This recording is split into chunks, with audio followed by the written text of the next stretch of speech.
everyone. Thank you all for coming. We are here tonight to talk about the January Drive Flood Risk Reduction Project. My name is Stephanie Lott. I'm with the City of Austin's Watershed Protection Department. I wanted to start by giving you the plan for the meeting tonight.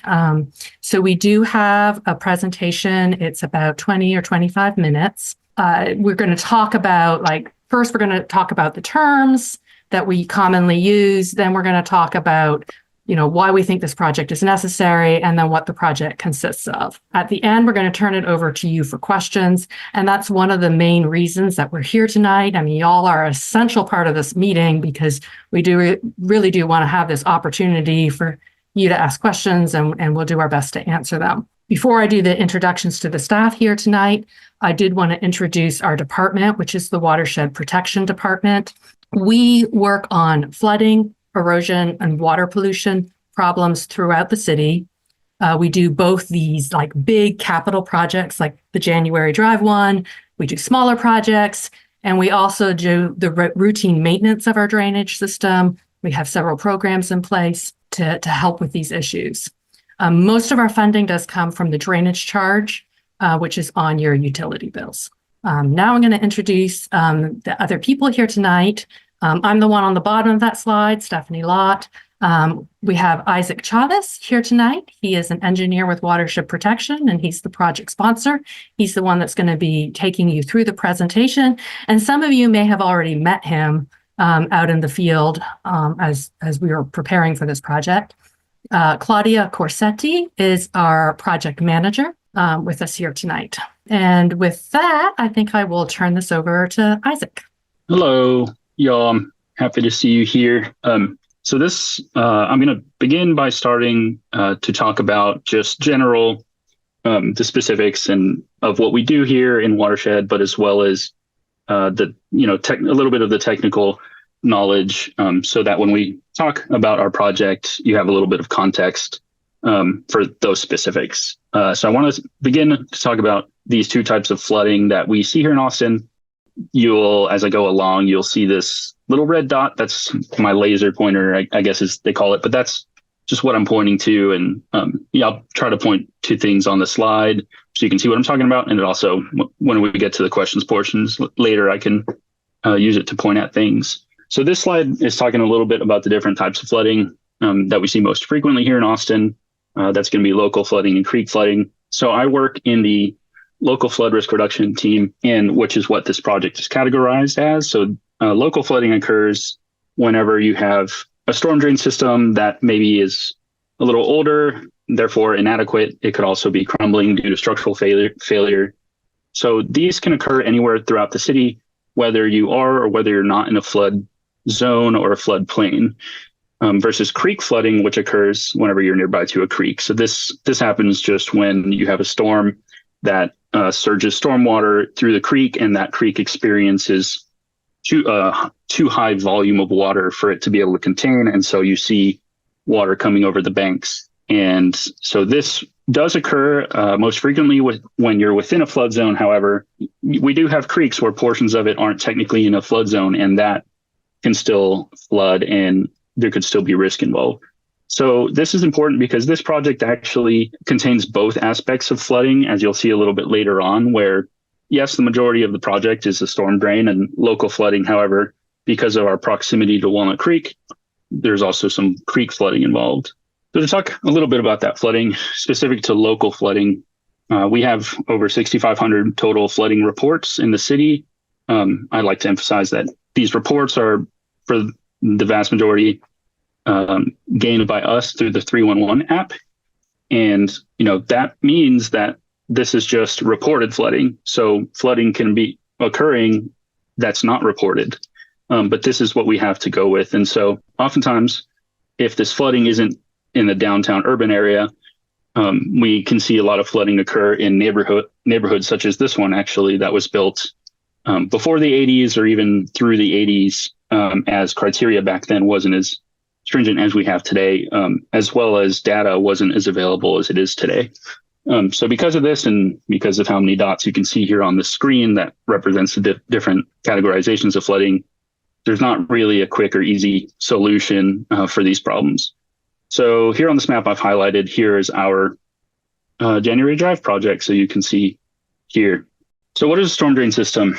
This is how we convey water from the surface out to a safe area, whether that's a creek or a detention pond. So I'll talk a little bit about those differences in a little bit later on. But for the storm drain system, as you can see in this picture, that for local flooding, that would usually begin at an inlet such as the ones you see here. The inlets allow water to be captured. Rainfall falls along your streets, your rooftops, your residential and commercial yards and properties, and will flow. It's all designed to flow into these, for the most part, into these streets where water can travel along the gutter and enter these curb inlets. These will be connected to a series of pipes that can take the water somewhere. So this is step one, but here are the total components of a storm drain system. So as I mentioned, usually we'll start at an inlet. That's not the only form of capture of stormwater. That's just what's relevant to this project. That will be then transported via step two, which is a series of pipes, a network of pipes, or what we call open channels. You may know as a drainage ditch. It's that bottom picture there. And so water is transported along those and taken either to a pond or a creek. In this instance, in January Drive, it is taken down to the creek. However, in this project, there is a component where we do have a stormwater detention pond that does tie into the system. So I'd like to talk about that a little bit next. So this is a picture of the stormwater detention pond that is actually located on Walnut Ridge Drive. That's the street just upstream of January Drive. What happens here is we can capture water, but we need a safe place to put it. And if we're transporting all of that water and we are putting it all at the same time into a creek, well, what happens is like what I mentioned earlier, where that creek will get what we call surcharged, or basically just overloaded with stormwater. And the water cannot travel along the creek fast enough, so it starts coming over the banks. So what do? Well, the alternative for a safe place to put it is, kind of a fancy way of just digging a big hole in the ground and putting all the water in the hole. So once water is in there, we can allow it to accumulate. And that means we can then release that water in a controlled manner so that we know that it's safe and we're never releasing a large volume of water all at once. These ponds can be just simply for retaining water. They can also be designed such that they treat some of the water that they are detaining. So a water that's referred to as a water quality pond. So whenever rainwater falls on your rooftops and your yards and your streets, as it travels along the surface, it collects different pollutants.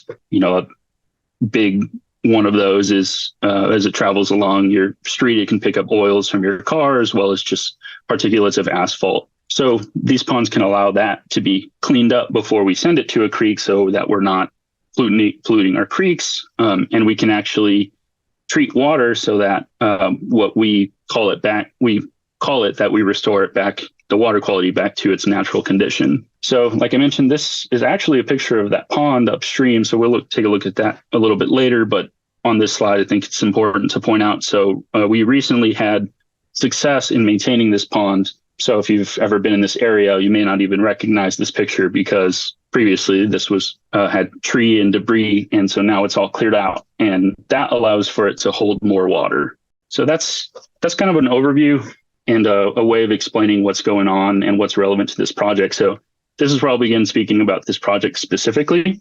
Here you can see this project map that I've made. And so what you're looking at is each of these dots. So these red dots, and there's a yellow dot over here. These represent flood reports that we've got. But similar to that large map that I pulled up at the beginning, just because we have a dot there and we have a report for flooding doesn't mean that there's not flooding elsewhere. It just means that's what we know of and it's been documented. So we have a way to estimate where, flooding could potentially occur. However, the only true way of knowing is that it's been reported. And so a little bit later at the end of this presentation, I'll talk about how to do that and the importance of doing that. So what you're looking at is this orange line is actually what's existing today. So this is the series of storm pipes, and these black squares represent your curb inlets. And so you kind of may be able to piece together that if you went outside and looked at your front door, this is kind of what you're looking at. So on this map, I would also like to point out that here is that upstream detention pond that I was mentioning earlier. So this is located on Walnut Ridge. And so you can see that this network of storm drains begins at this pond, and that water is taken downstream across these lots, through the back of these lots and over, and eventually ends up at the creek. We have reasonable reason to believe that this storm drain system was actually can't say for sure, but potentially in place, maybe even prior to when these homes were built, meaning that they were, it's built in a location that isn't preferable.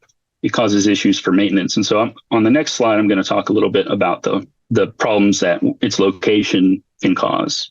So here's our problem statement. So as I mentioned before, this storm drain system is primarily located behind these lots. And I'm sure many of you know, you've seen through easements that are back there. And so this causes challenges for us. The first reason it causes challenges for us is, as I mentioned earlier in the presentation, that this system was designed way back when we had a different set of code and a different set of criteria. And so that means these easements that we use for access are oftentimes too narrow. So for example, you'll see that maybe we have 10-foot easements when today we actually require a 20-foot easement where, and even bigger would be great. That way we can get our crews out and maintaining these pipes. So maintenance in this area is a challenge due to that. So also I mentioned a little bit before how, in the past, rainfall data wasn't as available. It was also different than it was today, as well as we just see, concrete does begin to age. It doesn't have a lifespan of infinity. And so over time, we start to see deterioration of these pipes, and that lessens their capacity to be able to carry as much water. And then lastly, in this area, so you'll see this, I blew up this image here. This is actually a picture of what's going on this side. That's the actual downstream head wall. So this is from the center line of the creek looking at that outfall. So in this area, we've identified what we call critical environmental features. That just means that we have to take extra precaution when building around this. So here at the creek, we have springs, which is really neat. There's a hole in the ground you see, and water can come up out of it, and that's groundwater. We also have rim rock, which is a protected environmental feature. So that poses some challenges because that means we can't build exactly where we want. We have to be careful to protect these. So next is a little video that's going to go on loop. I'm sorry if that's a little bit distracting, but this video I'm going to play is actually a simulation of the extents of the flooding in this area. I'll let it play through a couple times, and then I can talk over it.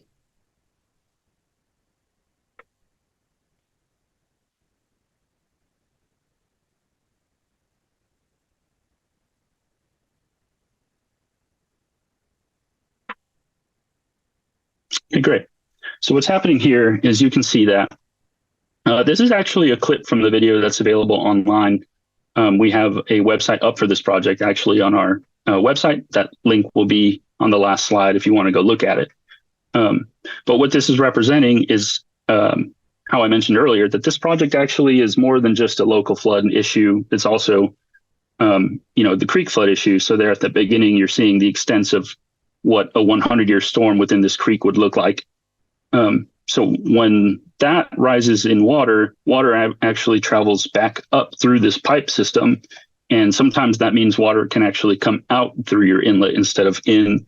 You're also seeing in this video towards the end of it, you can see that upstream detention pond and how that inundates some houses directly below it.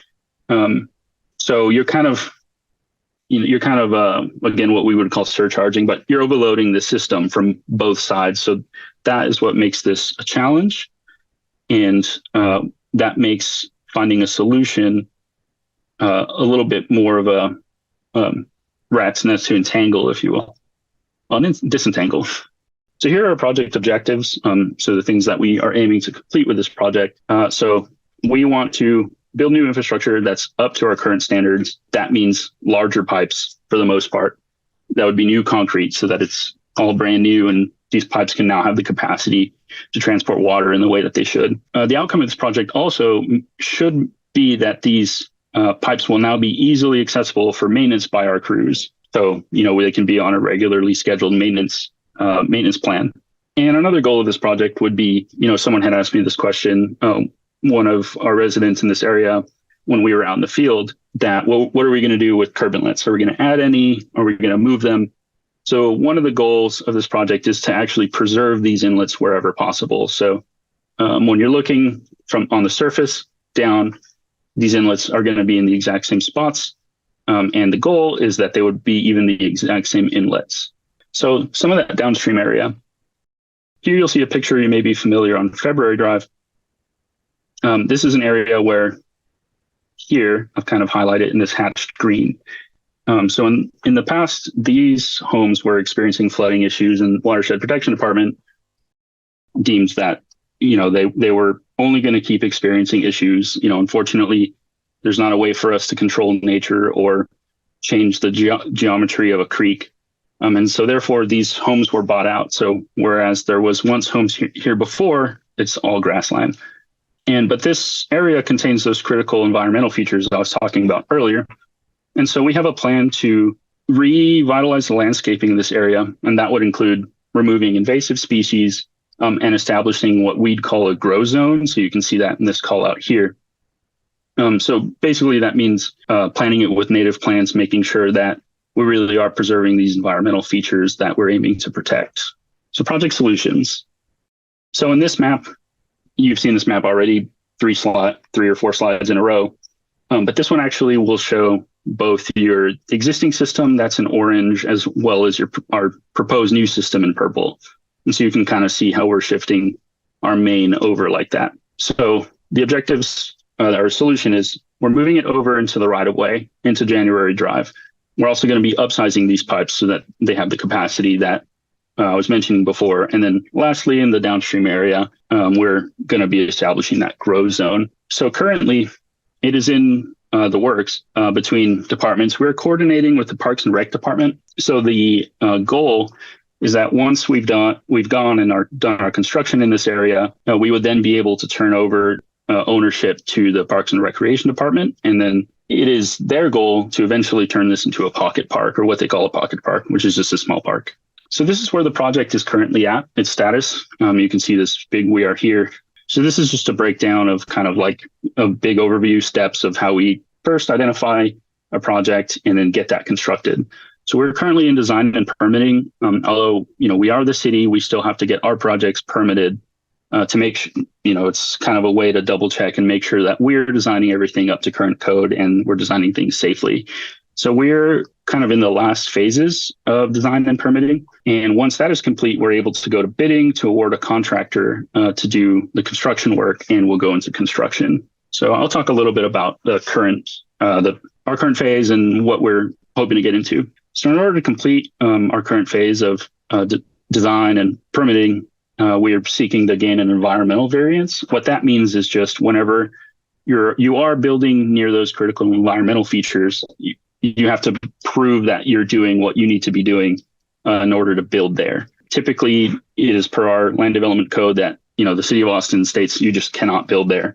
But for a project such as this, that it is critical to this area, we are able to build there as long as we can prove that it is safe to do so. So once that is complete, we can obtain our site plan permit, which then allows us to begin bidding and therefore construction shortly after. So available resources. So all those dots on these maps that I've been pointing out, this is how you become one of those dots, or how your report can become one of those dots. So 311 is, of course, the way to call. A lot of people don't know this. We actually also have a 311 app that is very usable. I've used it and made reports on there myself. And there you can put the details of what you've seen, and that will eventually make its way and go into a database that becomes a flood report. That helps us figure out what projects that we end up prioritizing, or, obviously we need to fix areas that have the largest amount of flooding. But I've mentioned a lot this area by the creek. And so I think it's important to mention, if you have any questions regarding the flood zone, or are you in one, or what it is, you can always email floodpro@austintexas.gov. Second to lastly, ATX Floods is a great resource for checking road closures. road closures. And we'd also like to encourage everyone to sign up for warncentraltexas.org. So here we're going to go into our questions portion. I'll let Stephanie go ahead and retake over. I see we have a hand up. So we'll go to Daniel White, if you'd like to ask your question. Hi, Daniel White, president of the neighborhood group. And I've been tasked with bringing 3 questions for y'all. And I'm happy if you want to address only one at a time and move to someone else who'd like to ask the question. The first question from the neighborhood, we've long been interested ever since the city purchased those homes by the creek in making that a park. So I'm glad to hear that that plan's already in motion for post to the grow zone, handing it off to the Park and Recs Department for that pocket park. My question involves, we've had a challenge in the neighborhood recently with homeless encampments, and we were wondering, in the interim, what is the classification of that property, and who is the effective owner that is capable of enforcing or calling the police, for instance, if things get out of hand. We're trying to avoid the accumulation of trash, especially by the creek. I'll pause for a moment and let you respond to that. Sure, thank you. Go ahead. Yeah, so the land where the buyouts are is owned currently by Watershed Protection Department. So that's our department. And if you are seeing homeless activity there that makes you uncomfortable, you can always report it to 311. And that generates a service ticket. We have a staff member who is dedicated to responding to those 311 calls on homelessness. If you see a crime or you feel that you are not safe, we would encourage you to call 911 instead. I will say that homelessness is a pervasive problem throughout the city. There are hundreds of encampments across the city, and it is very challenging to keep up with cleaning them all. We have a couple contracts with contractors in place to do it, but there's not currently enough shelter space, so we don't always have a place to tell people to go. We can ask them to move, but we don't have a place that we can necessarily tell them to go. The city is working on increasing that capacity and has made progress on that, but there still is a long ways to go. So then a follow-up question is, there's also been talk of reaching out to the Adopt a Creek program at Keep Austin Beautiful. I believe they are associated specifically with your department. Mm-hmm.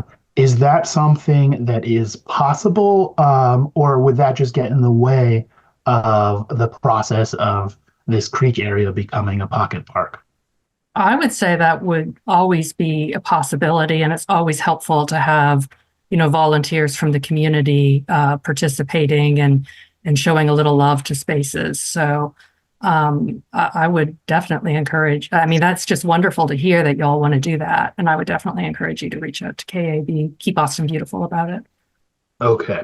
And then the final aspect of this is we are in close discussion with the developers who are building rather significant and large construction projects along Breaker and Wedgwood, just to the west, on the western edge of that map where that drainage pond is, that map that Isaac made. That's one of the developments. Are you guys intimately aware of those plans and the vast increase in impermeable land versus what exists now, which is basically undeveloped wilds? How does that affect what size piping gets installed for this drainage project?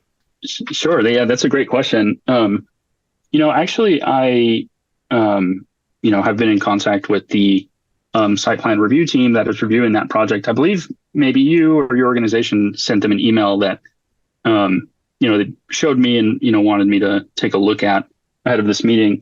And so I ended up, I did take a look at that development and what they're proposing to do there. So I think it's important to say that on their development, I think only a small portion ends up actually going to this site. Most of it actually goes completely off site in another direction. That's not to say that it's not important to make sure that what is going there is going to be, properly handled before it ever gets here. But that is a great question. And so what's going on is as they develop and increase their impervious cover, they are going to be required to, if you recall the section I have on detention ponds, they actually have to use part of their own property to build and install their own detention pond, so that water will have to go there first and be held there. So just like I mentioned earlier, so that all this water is not coming to your neighborhood all at one time. So they won't be able to build anything on their site until that's builded, inspected, and cleared that, that detention pond, it works and, is made sure that it won't affect this site.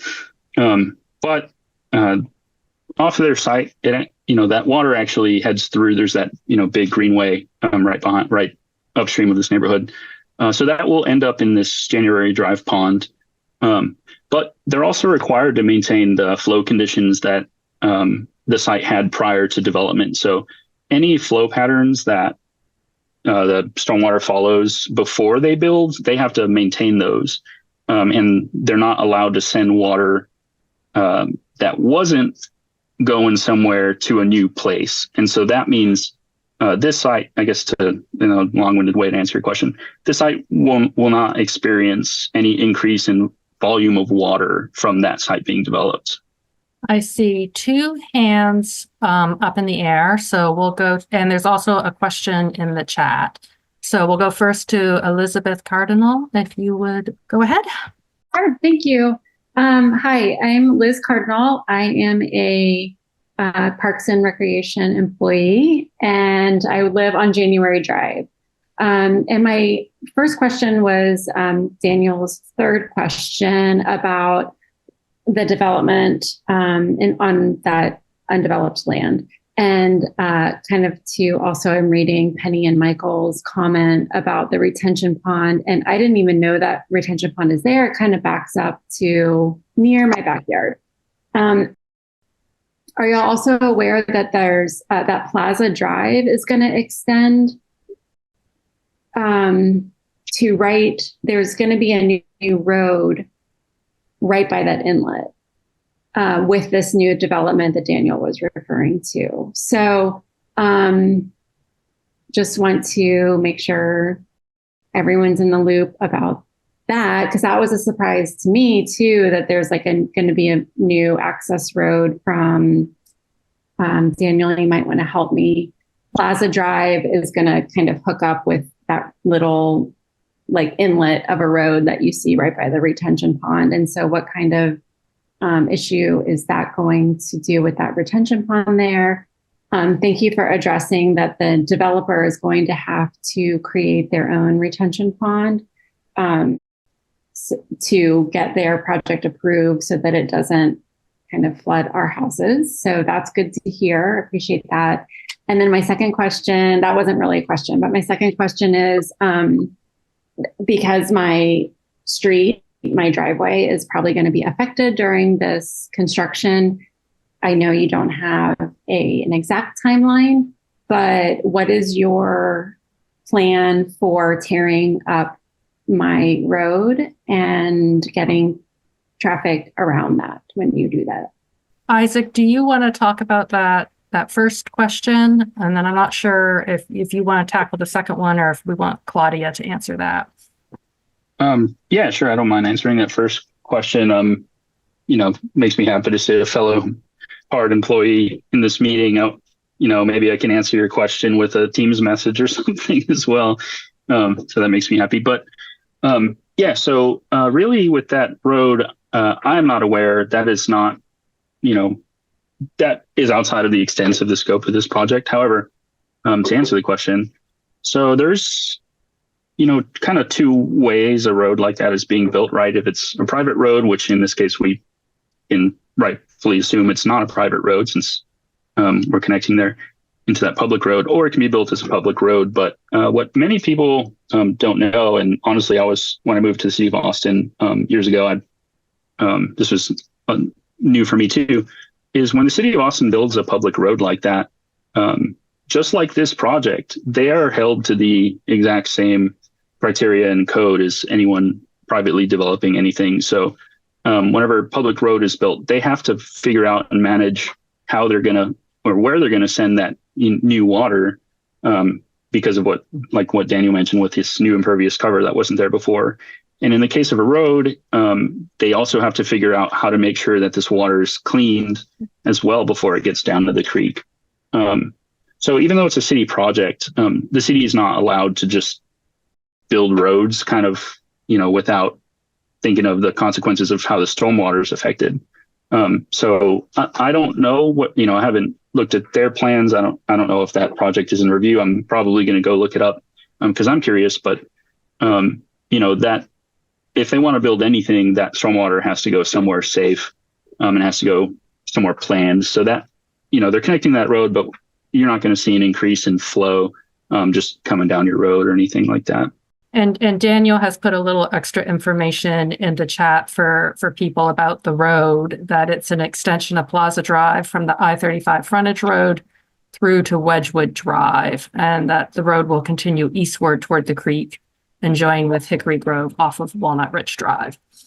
Thank you. I just want to jump in really quick before Claudia maybe tackles that second question, but just would like to note that I'm looking down a lot, but I'm taking notes on this notepad here. I don't want people to think, why is that engineer texting during this meeting? So I'm taking notes on these questions. And, if you feel maybe that an answer I'm giving is inadequate, right now, the slide you're looking at has my contact information. I'm happy to, expand on any answer I'm providing. And then on the construction impact question, I will say that typically we would have another public meeting before we head into construction, where we would talk much more in detail about what you would expect to see during the construction of this project. But Claudia, did you want to talk a moment about the traffic control?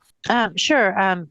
I'll say that the traffic control plan we have right now is phased in a way that will have the least impact to the neighborhood. And the way I've seen it is it's being done by blocks. So it will not disrupt the neighborhood as much, and we'll definitely provide all of that information once we get closer, like Stephanie said, to the construction phase. We anticipate construction will last, it'll be a 365-day construction, which is a whole year of construction when we get there. And as of right now, what I'm looking at, we're about 8 months away from that. But we'll know more once we get closer to completing the bidding phase. I want to make sure we did completely answer that. And I have a note here that I want to emphasize that we will maintain access for residents to their homes during the construction. James Wyman, do you want to go ahead and ask your question? Yeah, I'm one of the VPs of the Four Seasons neighborhood, or I'm the VP now of the Four Seasons neighborhood, which is the most directly affected by this project potentially. I wanted to kind of ask Isaac to double check the potential impact of that new project off Wedgwood. I believe that does actually directly feed into the same property at the creek. That entire runoff from that property, I believe, comes directly onto the westmost lot of the four that are making up this 4-lot project here. So you may want to double check that, because there's a big drainage pipe that comes out right there. There's a sort of a feeder creek that comes right in next to this outlet pipe right at Walnut Creek. And I believe that's directly fed by the Wedgwood property. You may just want to double check that. Can I ask you a question about that? Sure. How did you come to be aware of this project? So is it construction that you've observed, or is it, do you know if it's like a proposed project or maybe it's already in review? Do you happen to know that information? No, that's an old pipe that should be existing. Of course, when it was put in, that would have been in the, I think, early 70s, and it was county at that time. It's probably poorly documented, but it's clearly visible from this property. There's a feeder right into Walnut Creek there, and that entire Wedgewood property feeds a small creek that you can clearly see on Google Maps. Sure. And it meanders down behind many of the properties. It goes under Wedgewood where it kind of dead ends into our neighborhood.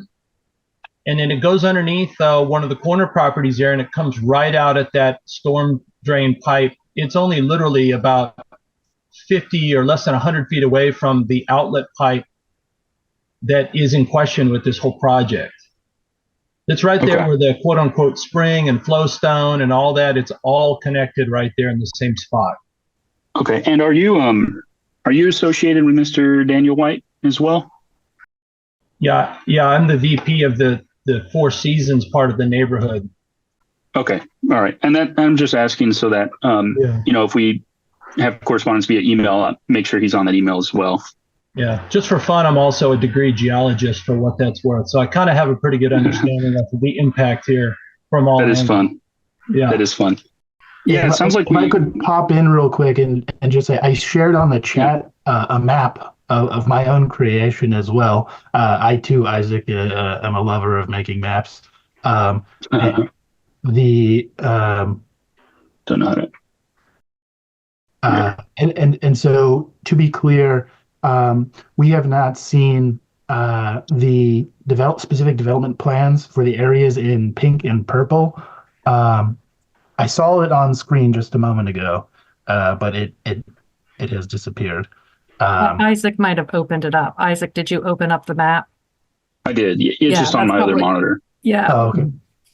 So we have seen the construction plans for the area in darker blue. And so based on my memory, and I am not a trained geologist, but I am aware of how land slopes. I believe eastern portions of the areas in purple, pink, at least, I don't know about the darker blue section, would have a natural tendency to push water eastward towards the creek. Sure. And the areas in purple and pink, I historically had one house on them. And the plan currently is to put 250 homes in that area, a combination of single family and I think duplexes. The development in the darker blue area is different in nature. It's something like 8 buildings plus a multi-story parking garage intended to be somewhere between like 3 and 5-story apartment buildings.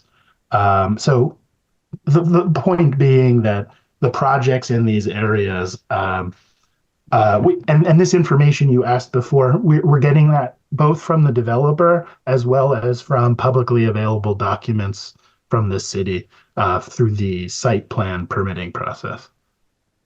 Okay, yeah, sure. I will tell you what, if these developments are sending water where they shouldn't and sending water where they weren't going before, and it's going to be affecting this, this part of this neighborhood and be affecting this project, we in Watershed would, be just as interested as you are, ultimately. So I will, thanks for this map. We'll go ahead and save that down, but, it sounds like we need to do some, correspondence outside of this meeting, just because at this point I have about as much information about this as you do. But thanks for bringing this up. I have both of you guys written down for this question, and so I can send an email with both of you on it. And if there's anybody else you'd like me to include in your association or anything like that, let me know, and I'm happy to. All right. Well, thank you very much. Okay, so I have 2 questions in the chat.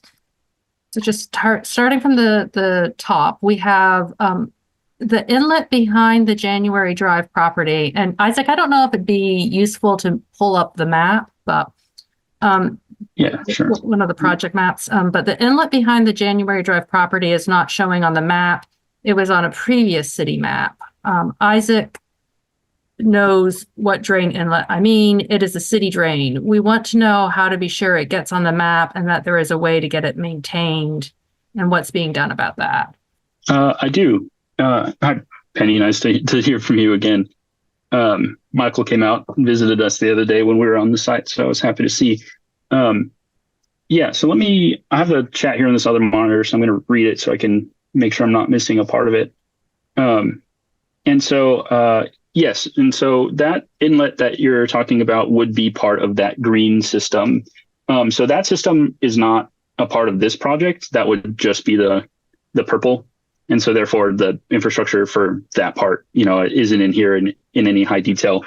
But yes, that is still, I know we've been over it before, but for the classroom, that is part of a separate project. And so for that section, this whole green section, if that were to have been included in this project, like under the umbrella of, this site plan, that would have inflated the scope and ultimately ended up making all of this take much longer. And a big part of that is just due to this, as you know, this area behind your house is really tight.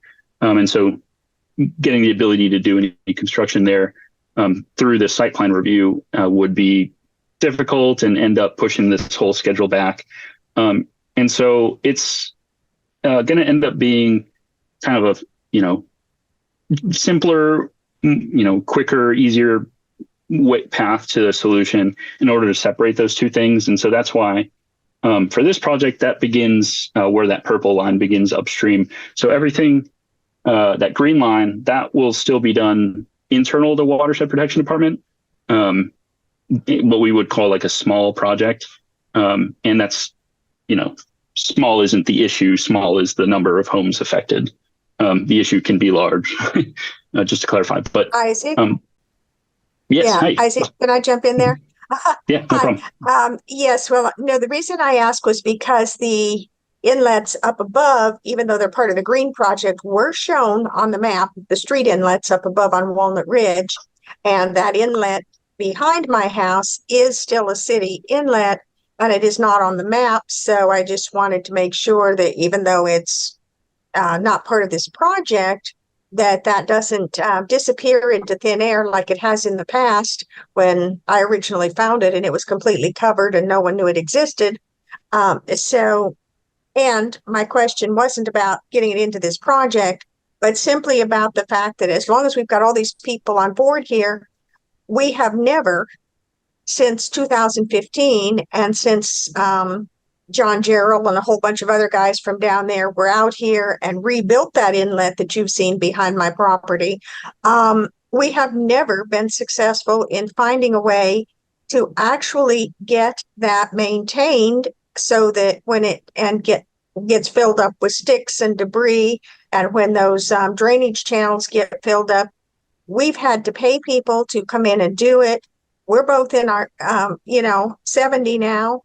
We can't always go out there, and we certainly can't lift the manhole cover and fish out sticks and debris that may end up getting washed in there and block that channel that goes to the street drain. So my question is, all I've got 900 people sitting here from every department. Is there any way to finally get that thing set up so that it's on a maintenance system? We've seen people drive up and down when I've called 311, look at the drain at the street and decide there was nothing to be done and drive away. They're not even understanding where the drain is, and it's actually behind my backyard. So I know that's off the pattern of what your project is, but it is the drain that goes right into your project. Right. And it's in between the Walnut Ridge one and the January one on that green line. Sure. Yeah. So I can speak to probably about half of your question, which is a positive thing. And then the other half, I I'm not sure I'm able to speak to that. So for that part of it, step one of addressing this issue. So the first time I came into your property, your 311 complaints ended up being the catalyst for me to be able to get that upstream pond maintenance. And so for this project, kind of the origin of the issue begins with that pond. So having that maintenance and cleared out, ultimately will aid in having less debris come down this inlet. As to why this inlet's not on this map, it's very possible and likely even that these are just representing curb inlets. Your inlet is a type of inlet that ends up being a different layer, and so wasn't on this map because it is in our system and it is there. It's just the inlets here are just representing just curb inlets, not a great inlet type, which is behind your property. So I had reached out to our maintenance crew, and again, that's where we began. That's ended up being how we got this pond maintenance in the first place back in October. And they're aware of that inlet. I myself haven't, heard from them or followed up on where the maintenance is for coming downstream, but that is on their radar. So it is on my radar as well, to needing to follow up with them and making sure that, I think, right. Well, I think the important thing is, hey, we can't stop just at this pond. I know we maintain the pond. That's fantastic for all of us. But we need to make sure, I need to make sure that ends up being maintained throughout this green system, if you will, here. So I have you written down with your concern, and similar to Daniel and James, I need to, I'll take this information, go check in with our maintenance crew. So that's the part where I'm saying I don't know if I'll be able to speak to where we're at with that, but the maintenance crew is a department that I don't interface with. But making sure that this maintenance doesn't stop with just the pond and goes down the pipe.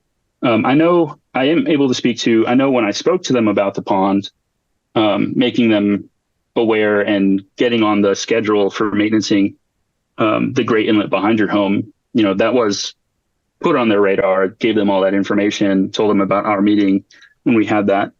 But yes, I definitely will need to get back to you on that once I confirm with them and figure out where we're at with the maintenance of that inlet. But as far as to where that, why that inlet's not on this map, I appreciate you pointing that out, calling me out on those curb inlets that are upstream. But that is just because these are all curb inlets. And if it's any help to you or anything like that, I'm more than happy to, outside of this meeting, kind of show you your inlet on our database and show you that it's not forgotten. That's fine. Thank you. I appreciate that. I've been dealing with this since 2015, and I've got as many engineering reports as you guys do, I think, on one thing or another.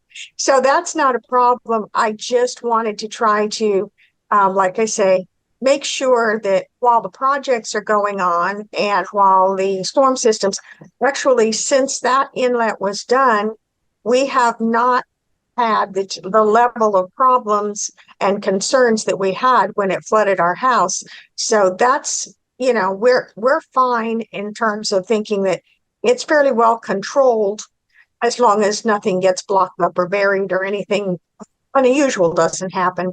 So we're good with that. I just had questions as to how this was pulling together, and I was not aware that you had split it into the two projects. And that's fine. I'm good with that. Thank you. Yeah, no problem. And we'll be talking soon in the future about it as well. So I'll be reaching out to you once I can talk to the maintenance crews that worked on this pond. Okay, and we have two more questions in the chat that are more construction oriented. One is a question about whether any homeowners on January Drive itself will temporarily lose access to their driveways due to construction. I have seen that happen on storm drain projects just temporarily, maybe during the course of a day. And then it gets open up. I don't know if that will be the case on this project. But I definitely have seen, because if we have to put the pipe in the ground, that will at some point cross driveways. Now, sometimes the contractors will put a plate over it so that you can still get in and out, but it does take extra time in that situation. And again, we'll have much more information when we have the meet the contractor, and the contractor is also there to help answer some of those questions. And then the other one is about where exactly the construction will be on January Drive. Will it be all the way to Breaker, and will we start at Walnut Creek and work our way south? Yes, sure. Yeah. So the construction here would just be limited to just this purple area. Construction will all take place within the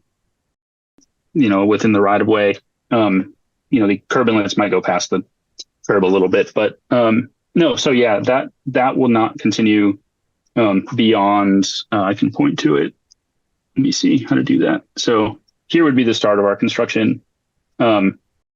Oftentimes we maybe need to cut the road 10 feet or so just upstream of this to give us room to operate and get down into that pipe. So maybe from here, and then, if you would imagine 10 feet off of every other pipe, if you just offset it 10 feet, that's the limit of the construction. So no, it wouldn't extend all the way down to Breaker. And let me clarify that the construction will start at the creek and work its way uphill, I guess. Yeah, I'm sorry. Did you just clarify that you do start at ground zero in the creek and work? Mhm. Okay, so Yeah. we can expect maybe if it takes a year to get from the creek to just this purple line is 365 days. Mhm. That is what's currently planned. Okay. I'm trying to figure out when you're going to get to my front door. It's definitely too soon for us to tell you that. Okay, I'm like trying to plan. We're actually probably in the process of maybe listing our house for sale. So this does absolutely affect my house. Yeah. Okay. But the people will still have access to it. And if you're listing it now, you might sell it before Sure. project But even we starts. need to know when there's going to be our street, in front of our house is going to be a big pit. Mhm. Okay, so we do have another question here. What will happen to the old pipes? I had someone ask me about the wildlife and domestic animals that use the drain lines to get to the creek. Many of them use them, and it works to keep them off the streets.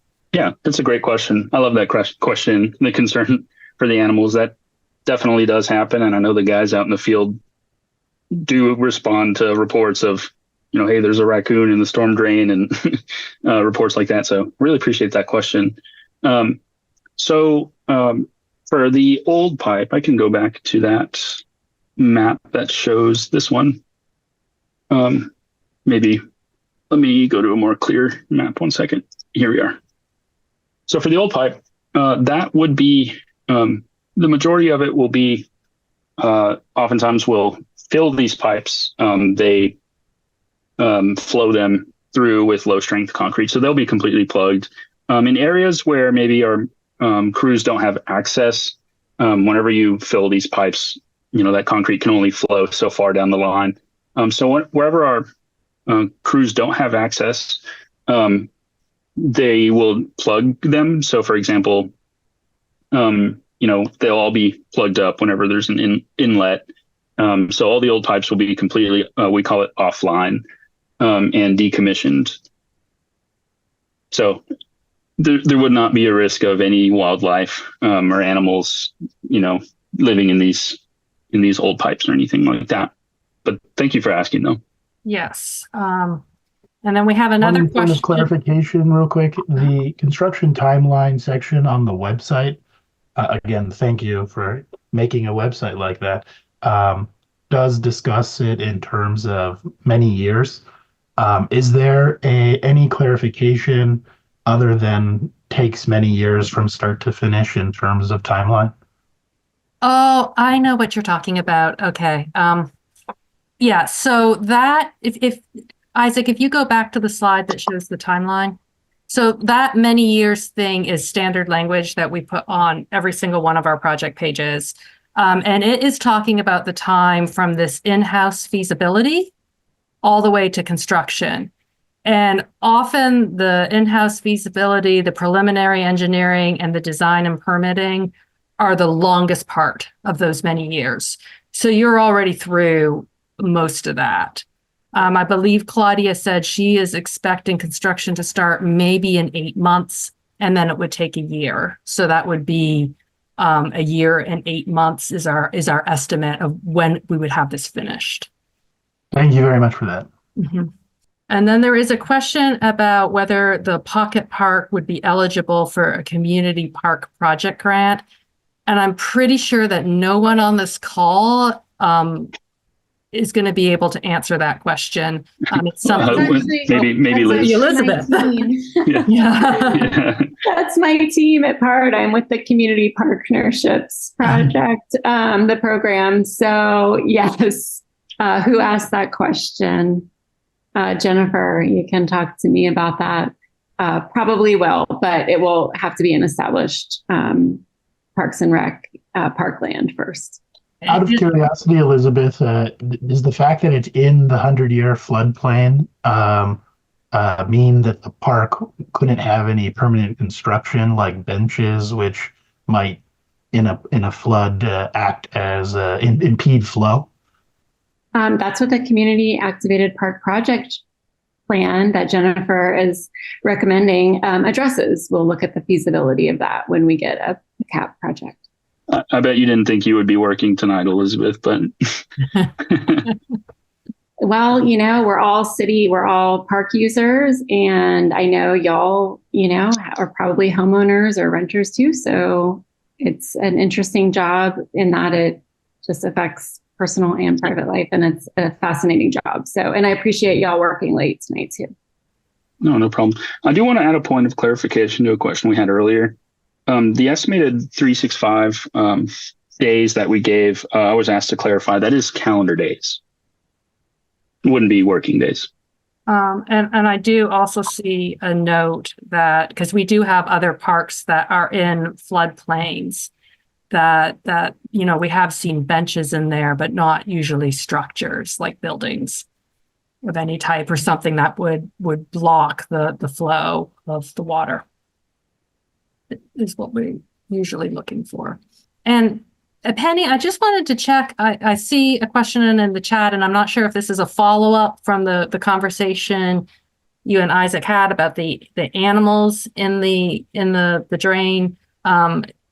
Yes, it was. I was just asking when he was talking about them putting the concrete through and all, if there is some way they make sure they're clear before they put them through, because since especially in dry weather, since they do tend to use it, around here they use those drains, like some of the areas where they build the animal passages over the roads, they tend to use them under the road here, and they use them for shelter in the extreme heat and things like that. So I was just wondering if there's a way that they make sure that they are clear so that we aren't wiping out native wildlife, in the process of filling them and decommissioning them. So I didn't know whether they had any way to ascertain that or not. Yes. Yeah. Right. Yeah. And during construction, right, they would make sure that those are clear before they start filling them. Okay. I had one other question, if you don't mind. We have had an extreme problem with speeding on January for many, many years. I mean, we've had the clocks out. I've been here 17 years, and we've had the speed monitors out. We've had all of that. And some years back at one point, and I was in the association at one time too, there were a number of people interested in getting speed bumps on the road and doing things like that. We couldn't. They wanted us to walk around and get signatures and do all kinds of things, which of course nobody really feels safe going to people's homes anymore that you don't know and knocking on doors. But when they tear up the pavement and have to do all of this, Is there any possibility of addressing anything like that or combining anything like that? They're going to have to repave it anyway. Is that even a viable question? No, it's definitely a good question. I'm not sure if Claudia would be better to answer that. I will definitely note it down and follow up with staff to see what can be done. We do try to maximize any disruptions if we have to go in that neighborhood. So I'll definitely talk to staff to see what can be done about those speed bumps added if possible. Okay, thank you. Claudia, you might want to include me on those emails as well. This is Daniel White. I can also forward you some relatively recent from May of 2023 speed tests that that the neighborhood association asked the city to come in, and they put in the speed strip across the road. So we have some pretty solid data as to just how fast people are going on which streets. And so if that's something that could help the process that you would be following up with, happy to share that information with you. Yes, please do share. So I don't see any other questions right now. It does sound like we have quite a bit to follow up with various people on, which is good. We will post the PowerPoint itself on our website. We will post the recording of this meeting as long as there aren't any weird, funky issues with it on the website. And I will send everyone who's registered an email with that information when it's available. I usually find it takes about a week to get that done. And then we'll be following up with individuals on some of these questions. I did see another question pop up that I want to make sure we have a chance to address before we close out the meeting. And that's, will the floodplain be redrawn after the project is complete? I can answer that one. Mm-hmm. Yeah, I do. That is a great question, and I'm glad you asked it. So in order for us to construct this project, it's part of this, if you recall back to the graphic about the phase that we're in, part of the large reason that permitting chunk does take that many years that was on the website, was we have to make sure that this project doesn't impact the floodplain one way or another. So, this is designed such that we are not changing a single thing about this floodplain. So that boundary would remain the same. And I'm going to add to that, just to complicate things further. Our department does have a completely separate project underway to remap all of our floodplains citywide.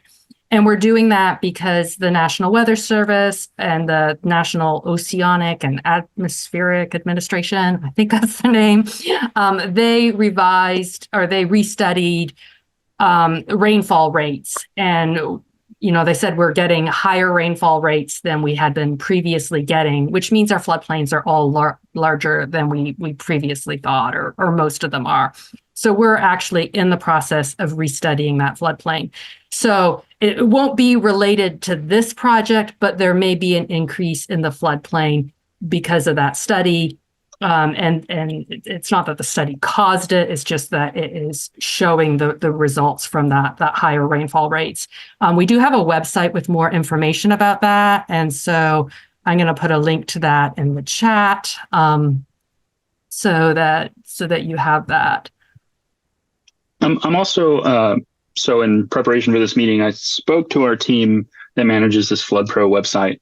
And they let me know that they were comfortable with me saying that they're expecting that map for this area to be published around in the 2028 time frame.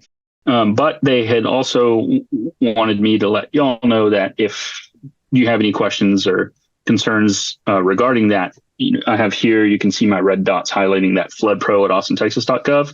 That would be the email you reach out to, and they can provide you more information about the maps in your area. Yeah, and if you go to the atxfloodplains.com site, they should have on that a link for an email as well if you have questions. about that remapping. So with that, I think we can wrap up the meeting. I really appreciated all the questions we got tonight, and it was really nice to meet people. I just want to give it a second, see if anything else pops up. And as Isaac was saying, I think, please do feel free to reach out to us with additional questions in the future. If something else occurs to you or you realize you found something confusing, we're happy to try to explain further or look into things further. All right. Yes. So you'll find my email and Claudia Corsetti's email and contact information on the website, which that link is there if you didn't happen to grab a picture. All right. Have a good evening, everyone. Thank you. Thank you all very much. Thank you. Have a good night. Thank you all.